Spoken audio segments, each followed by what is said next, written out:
Hello and welcome to Take This TV, the television book club podcast where each week we watch an episode or two of our favorite shows. We talk about them with our friends in the fandom. Guess who that is? It's you. I'm Carmen Askernes, and I'm joined as always by the wonderful Kimberly Woods. Hello. Hey, hot potatoes. This season we're watching Constellation. And today we are on episode 5. It's called 5 Miles Out, the Sound is Clearest. While on the run with Alice, Joe makes a chilling discovery. Bud threatens to exact his revenge on Henry. Oh. Oh my gosh. So first of all, we found out that Magnus is not dead. We were a little bit concerned about Magnus. Magnus lives. He's okay. But yes, Joe is on the run with their daughter. She goes to the European Space Agency, steals the Cal experiment, and there they go, off to seek out the Marine Observatory, where we meet the delightful siblings. What's the name? Lawrence and Walborg Bang? Walborg and Lawrence Bang, yeah. the eccentric siblings. So that's pretty exciting because we get a lot of ghost tapes. Oh my gosh, the ghost tapes. It was interesting to see sort of what led up to the moments where we first meet the characters in the pilot episode. Because a lot of the stuff that's happening kind of leads us up to the moment where we first run into Joe and Alice in the pilot, which answers our question from the previous episode we were talking about, where we thought that it was an alternate universe or are we time traveling? So we were just kind of seeing things out of order. So now we're getting more context for some of the stuff we saw in the first episode, which was insightful, but also yeah, it felt like we weren't bouncing around as much this episode, which was nice because we got to kind of get a little more grounded and maybe feel like we're starting to figure out a little bit of what's going on. Yeah, starting kind of, maybe. Every time they answer something, there's more questions, and I love it though. I really love the moment with the ghost tapes because the siblings are just kind of kooky and funny, and they're saying things like you can only hear the ghost tapes on the water, which is where we get the title of the episode. They have to go 5 miles out in order to listen to the sounds of these ghost tapes. And on the ghost tapes, we are hearing Irina in one of them. Yes, I think so, because they were saying that they heard a cosmonaut who died. And so it sounds like the version of Irina that died and that Joe found on the space station is the one that they heard. Mm-hmm. Yeah. But I also like the idea, too, that once again we have this liminal space that they need to go to in order to listen to it. And then in one of the episodes we were talking about quantum physics and things being in, a liminal space before they decide what they are, or before somebody says what they are when they're in that liminal space. So it's just interesting that we get that concept again. Yeah, there's a lot of callbacks to some of the concepts we learned earlier. It kind of felt like they were needing to be sort of sensory deprived by going 5 miles out on the lake and being sort of detached from everything. Yeah. In order to, as Walborg said, to train your ears in order to listen and hear what's on the tapes. Yeah. And also just the idea that space itself is a liminal space. Alice is freaking out. Alice is losing it. I don't know if she can tell what's being said on these tapes, but it seems like the more they play them, all we hear as an audience really is static, but the lady herself, Walborg, says you have to train your ears to hear it. But it seems the way that Alice is reacting that it's disturbing her. Maybe more than just oh my gosh, it's static. I don't know if I feel like she's actually understanding what's being said. Yeah. So we don't really get to see things from Alice's perspective in this episode, but in the past we've seen when, I think maybe it was last episode, she saw her mom's wake. And so Alice is kind of experiencing similar, what do we call that? Jumps? Dimension hopping, whatever. Yeah. Experiencing something similar to Joe. And so It's a possibility that maybe she's even seeing these moments, or like you said, hearing them more clearly, and so she's really terrified about that. And for some reason, too, we find out this episode that one of the reasons she's been hiding in the closet is because there's a Valya or something that doesn't want her to play, that wants her to hide. And Joe asks her to draw this Valya, and it's the dead cosmonaut. Ooh.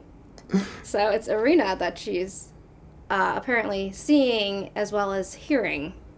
Yeah. Which is really creepy. When they were in the diner and she was like, can you draw this? And they were like, how do you define the fears of Valya or whatever? Can you draw it? In my head, I was like, she's going to draw Joe. Yeah. Did you think that? Yeah. Okay. I was like, she's going to draw a dead Joe. But she didn't. It wasn't dead Joe. It was dead Irina. So. Yeah. Which we caught a glimpse of in a previous episode when Henry and Irina were dancing. And then Bud decided to do a murder, and that like caused Irina's face to get all ghastly for a moment. Yeah. Yeah. So. Speaking of Bud, in one of the previous episodes, we see him stop taking his pills or throw his pills over the off the ship. And in this episode, we're seeing the consequences in Henry because of their entanglement or whatever. It seems that. Bud is now able to affect Henry a lot more clearly. Yeah. We get Henry waking up in the bed and saying, Henry, which was very disconcerting at first. Like a Pokemon. Like, what am I watching? And then, as he's walking through the hotel room, he passes a mirror and we see Bud. Later on in the episode, we have the scene where Henry pees himself, and then later Bud is kind of taking credit for that and being like, I made you pee yourself. Yeah. And Bud seems very determined to somehow exact his revenge. Yeah. So we saw during Bud's conference that he was at on the cruise ship, he mentioned the accident that happened was Henry's fault. And at the time, it was kind of like, oh, is he referring to himself in the third person? Was there another person named Henry, his common name? But it seems like he has some sort of resentment toward the Henry that we know. And it does seem like they've been aware of one another for a while. Yeah. So. It very much seems like Bud is upset that our Henry is getting to take credit. He's a hero. He's the one that's the hero. He's living the life that Bud is supposed to be living, and Bud got stuck with the sucky life where he's the one that messed up. Mm-hmm. So he's going to exact his revenge. I don't know how he's going to do it, but slowly they're, becoming more and more entangled. I think Irina was also asking our Henry if he was taking his pills. Which was interesting. Yeah. I don't know if she could sense something too happening or hear something different in his voice, but I thought that was she picked up on it. She did. And we also have that moment. So Joe calls her friend, whose name escapes me at the moment. Ilya, I think. Something sounds like Ilya. Something like that. Yeah. And she's asking him to test his pills. Because she essentially tells him everything over the phone. But what are you going to do? Well, actually, first she finds No, actually, sorry, that's something different. So so she tells her friend everything, tells him to test his pills, and then we see him trying to investigate and looking for some medical records, and he essentially gets denied access to those records, and they're like, these don't exist anymore. And they're Joe's, right? They're Joe's medical records? So whose medical records are they? I don't know. I had that went by pretty quick. I was like, was he trying to access Joe's medical records, or was he trying to look up, other people's records, or... Because he would be able to access his own. It'd be weird. It seemed like it, because he tested his own pills and they were normal. They were actual vitamins. The A category, which he got, is actual vitamins. Whereas the B category that Joe gets, we learned, was lithium. Mm-hmm. So he does confirm that for us, that A is actually safe. But I think he's looking for Joe's, and for some reason I guess, because they're sketchy, and are making her take lithium, they pulled it, so. Yes, and then he gets confronted by Irina, who asks why he's looking for those medical records and tells him that if Joe wants help, then she should reach out to her directly. So we do get the impression that she knows more about what's going on than she's letting on. Mm-hmm. And at first I thought Henry did as well, but now it's like maybe there are some things he doesn't know, although he and Bud are aware of each other. So I don't know. There's still lots of questions that we don't have the answers to. Yeah. So it's very interesting.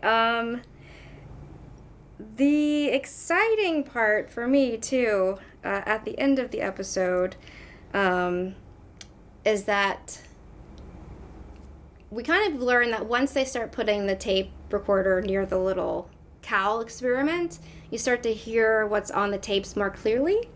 So we get to hear a little bit more of Irina's time, which is from the first episode, too, with the fire that happened. And then we also get to hear later on, when they're back at the cabin, that basically it sounds like Joe is the one that died instead of Paul, because we hear Paul's voice calling out for Joe, like an accident just happened. And right before that, we get the nice little normal conversation of mother and daughter talking, which Alice overhears, but she says, "Mommy, that's not me. I don't speak Swedish. And I don't call you Mama." Oh, man. So, yes. Yeah. This kind of like, in the previous episode, we saw Alice tell Joe that she doesn't think that she's her mom.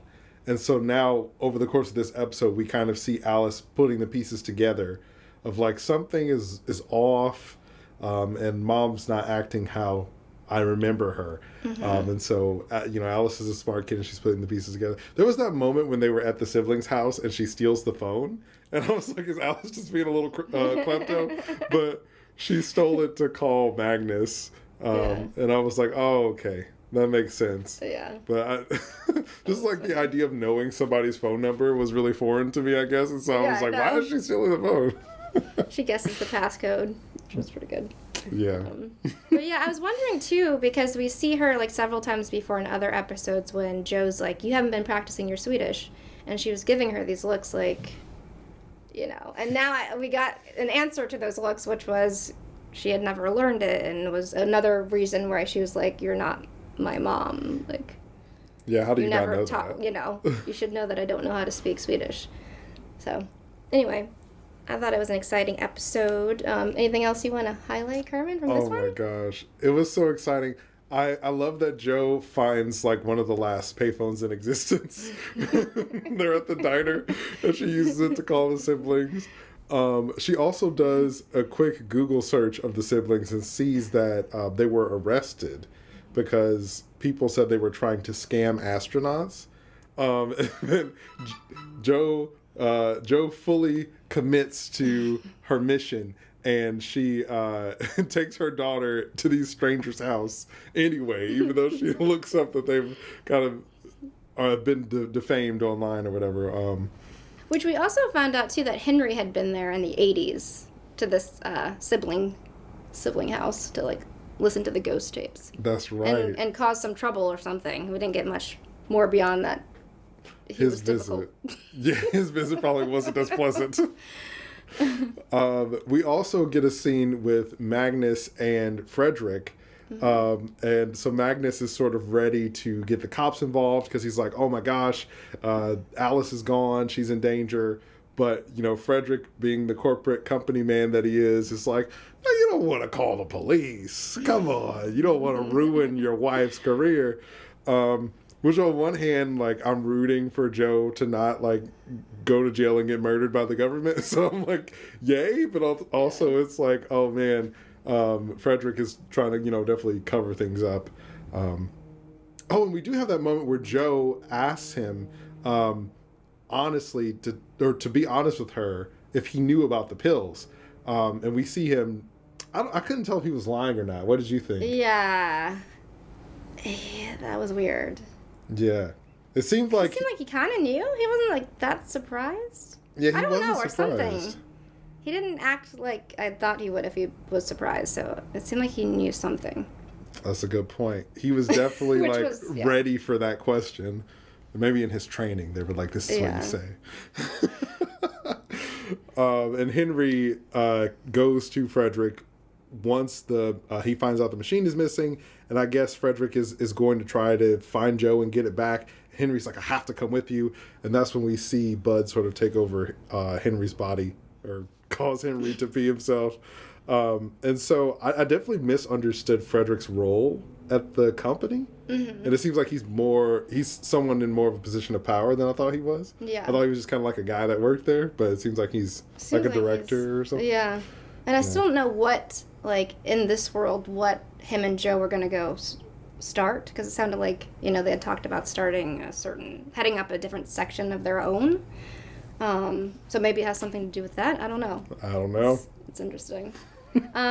Just one more thing, too. The sibling couple, they also talked about hearing Paul on the tapes. Oh, and were kind of suspicious that this Joe was here. Which I guess, again, confirms that this Joe is probably in the wrong timeline. Mm-hmm. We get a lot of clues about that. Mm-hmm.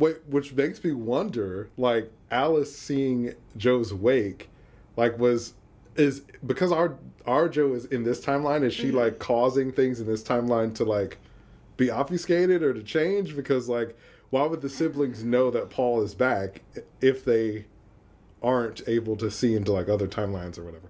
I don't know. It's interesting. Lots of questions. Yeah. But the entanglement thing, I don't know, reminds me of when she was, like, learn to play the piano all of a sudden. Oh, yeah. So it's like, maybe that was part of that. And Carmen, you asked a question, too, about, like, what does this mean that Irina, like, her counterpart, or this Irina, is now dying because we saw the dead cosmonaut, or Joe saw the dead cosmonaut. But what's going to happen to our Joe? Like, is she okay until somebody sees dead Joe floating in space? It's a good question. We did learn this episode, they talked about the concept of entanglement and how whatever happens to one state, or one state of matter happens to the other, something like that. No matter how far apart? Yes, no matter how far apart. So it's like, if Joe in the other universe is dead, then is our Joe going to die? I don't know. And will not kick in unless somebody actually sees her and labels her as dead. Yeah. Because of the whole, If Alice sees Schrodinger's cat. Schrodinger's Joe, yeah. So, we'll see. I'm excited to see where this goes and what happens next. I'm so excited. Yeah, I can't wait. Thanks for joining us. Subscribe on Spotify, Apple Podcasts, or wherever you get your podcasts. Follow us at Take This TV on TikTok and Instagram. Thanks for watching. Welcome to the club. And remember, it's dangerous to watch TV alone.